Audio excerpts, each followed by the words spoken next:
राम राम सा। स्वर्णिम सनातनी भारत में आपका स्वागत है। हिंदू धर्म में अहोई अष्टमी व्रत का बहुत महत्व है। हिंदू पंचांग के अनुसार कार्तिक कृष्ण पक्ष की अष्टमी को अहोई अष्टमी व्रत रखा जाता है।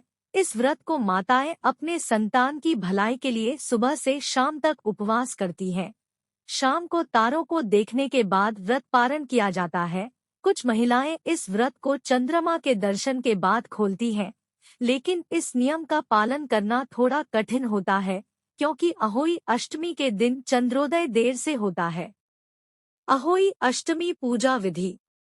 दीवार पर अहोई माता की तस्वीर बनाई जाती है।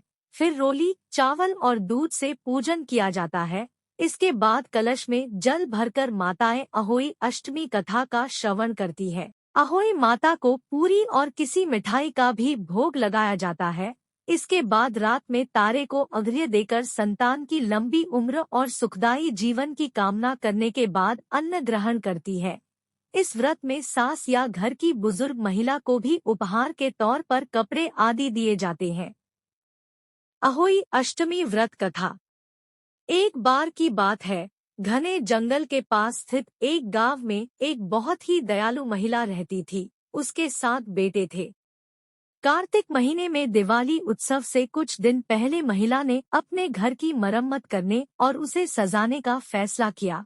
अपने घर का नवीनीकरण करने के लिए उसने कुछ मिट्टी लाने के लिए जंगल में जाने का फैसला किया। जंगल में मिट्टी खोदते समय जिस कुदाल से वह मिट्टी खोद रही थी, उससे गलती से एक शेर के बच्चे की मौत हो गई। मासूम शावक के साथ जो हुआ उसके लिए वह दुखी, दोषी और जिम्मेदार महसूस करती थी। इस घटना के 1 साल के अंदर ही महिला के 7 बेटे गायब हो गए और गांव वालों ने उन्हें मृत मान लिया। ग्रामीणों ने अनुमान लगाया कि उसके बेटों को जंगल के किसी जंगली जानवर ने मार डाला होगा। महिला बहुत उदास थी और उसने सारे दुर्भाग्य को अपने द्वारा शावक की आकस्मिक मृत्यु से जोड़ा। एक दिन उसने गांव की एक वृद्ध महिला को अपनी यथा सुनाई। उसने इस घटना पर चर्चा की कि कैसे उसने गलती से शावक को मारने का पाप किया। बुढ़िया ने महिला को सलाह दी कि अपने पाप के प्रायश्चित के रूप में उसे शावक का चेहरा बनाकर देवी अहोई माता, जो कि देवी पार्वती का अवतार है,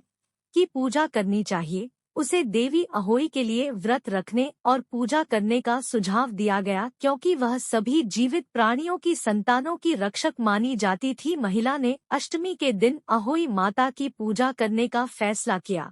जब अष्टमी का दिन आया तो महिला ने शावक का चेहरा बनाकर व्रत रखा और अहोई माता की पूजा की। उसने जो पाप किया था उसके लिए उसने ईमानदारी से पश्चाताप किया। देवी अहोई उसकी भक्ति और ईमानदारी से प्रसन्न हुई और उसके सामने प्रकट हुई और उसे उसके पुत्रों की लंबी उम्र का वरदान दिया।